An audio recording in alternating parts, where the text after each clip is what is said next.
Hello, everyone. It's Justin again, the Christian Fun Learning Center for my YouTube and Scripture Order for TikTok. Today, we'll be going over how we know we can trust the Bible. I'll be reading from my introduction from addressing alleged Bible contradictions and exposing Bible corruptions. That said, let's go get into it. Is the Bible trustworthy or not? At first glance, the title of this book may seem like a paradox, but is it? The primary focus of this book is to show that the Bible narrative as a whole, the thousands of underlying Hebrew and Greek manuscripts, are trustworthy, but this does not mean that every translation of those manuscripts are reliable.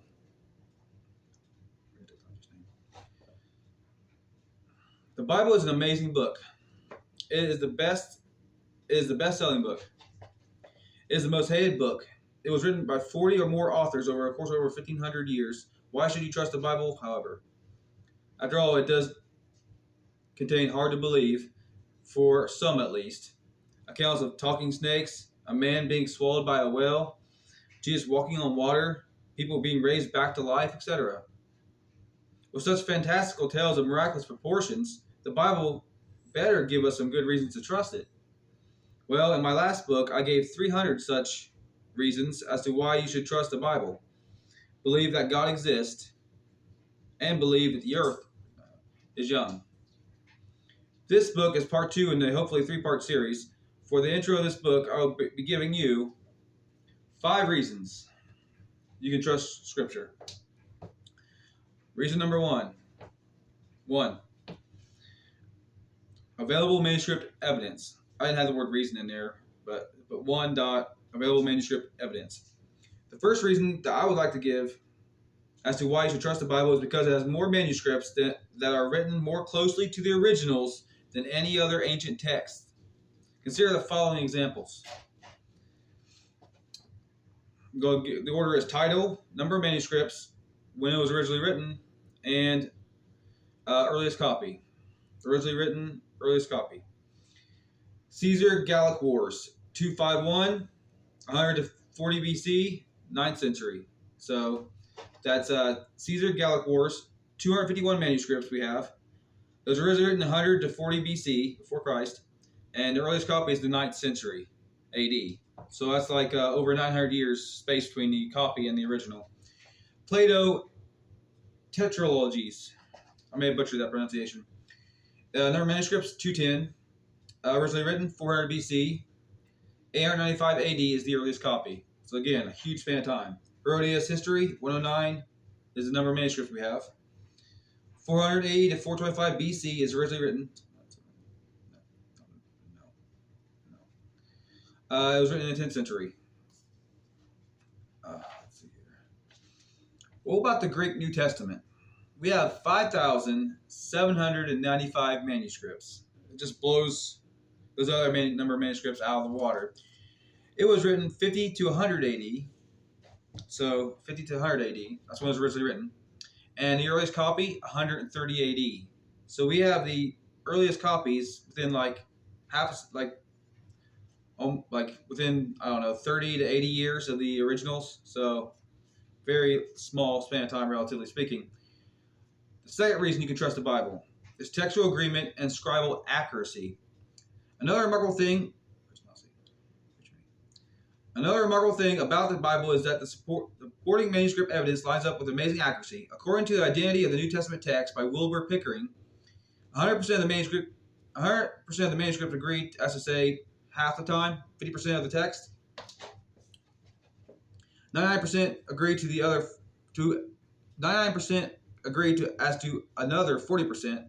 Over 95% agreed to as to another 4%. Over 9% agreed as to another 2%. Over 8% agreed as to another 2%.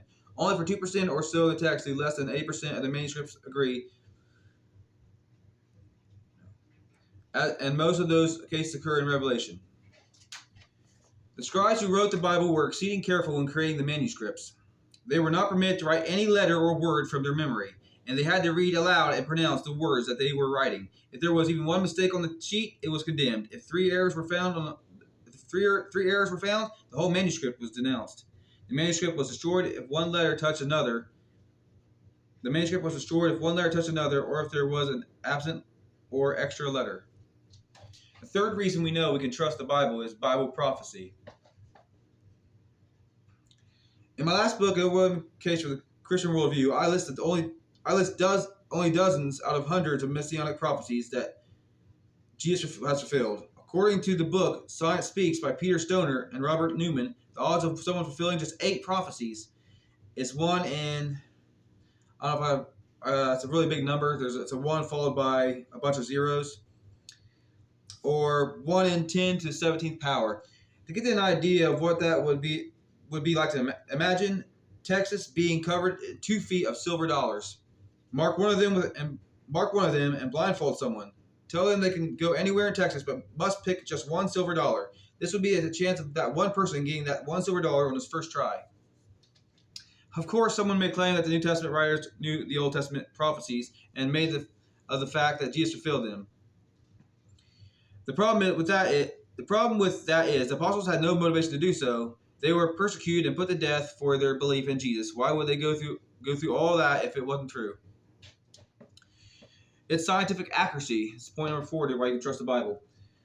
I've given many of these examples in my last book, so I would relist all of them here. That was an error I actually have corrected. I should say wouldn't relist all of them here. However, here are a few examples of where the Bible was way ahead of its time in terms of scientific discovery because of divine revelation. Life of the flesh in the blood, Leviticus 17:11. Rotation of the earth, Job 38:12-14. Washing under running water, Leviticus 15:13. Springs in the sea, Job 38:16. Letting the land rest 1 year and 7, Leviticus 25:2-5. Waste management, Deuteronomy 23:13. Air circuits, Ecclesiastes 1:6. Last reason, number 5, it contains no contradictions. There are hundreds, if not thousands, of alleged so-called Bible contradictions out there, but no genuine ones. A contradiction is when something is said to be A and not A at the same time and or in the same sense. It is my sincere desire that my book will equip believers with the knowledge and know-how to answer said supposed Bible contradictions. Once you have gone through these 330 plus examples, it shouldn't be hard at all to answer most any other supposed Bible error, since they'll probably be the same kind of alleged discrepancy. I was reading from my book, again, addressing alleged Bible contradictions and exposing Bible corruptions. Thanks for guys watching, and I will catch you in the next one. Adios.